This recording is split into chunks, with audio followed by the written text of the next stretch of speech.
İnna lillah ve inna ileyhi raciun. İnna lillah ve inna ileyhi raciun. Can verir xanım, bir xəbər əvvəl fəzə tez gəlsin.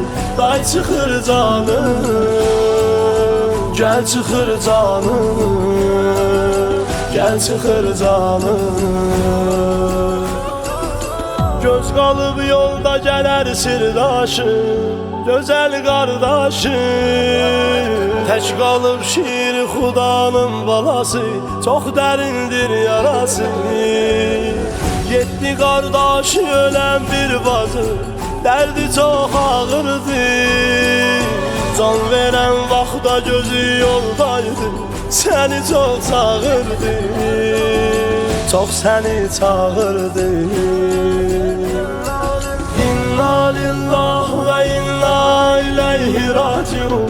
Can verir xanım, bir xəbər əvvəl fəzə tez gəlsin.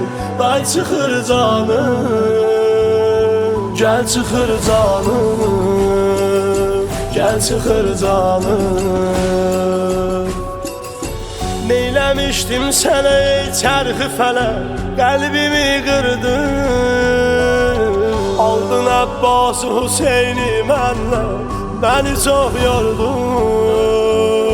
Çəkməyi irələtəyimdən hələ də bax əsir oldun. Zalimin zülmü qutarmaz axı, mən çox yoruldum, mən çox yoruldum. İnna lillah ve inna ileyhi raciun. Can verir xanım, bir xəbər əvvəl fəzə tez gəlsin.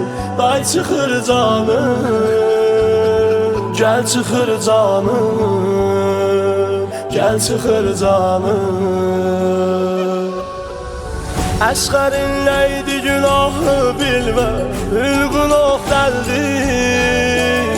Söyləyim qəmli rübabə necəmən, gəl balam öldü.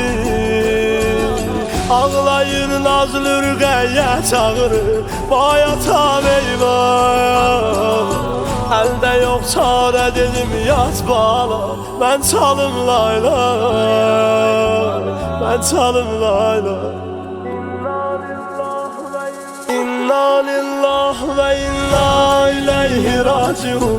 Can verir xanım, bir xəbər əvvəl fəzə tez gəlsin. Day çıxır canım, gəl çıxır canım, gəl çıxır canım. Ölürəm yox səsimə səs verən, gəl Hüseyn dadə. Can verən halda qalan tək tənha, məni sal yada.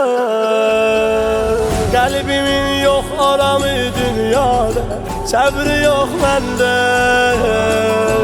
Qan alan məhdi yalar intiqamı, gələrim dadə, gələrim dadə.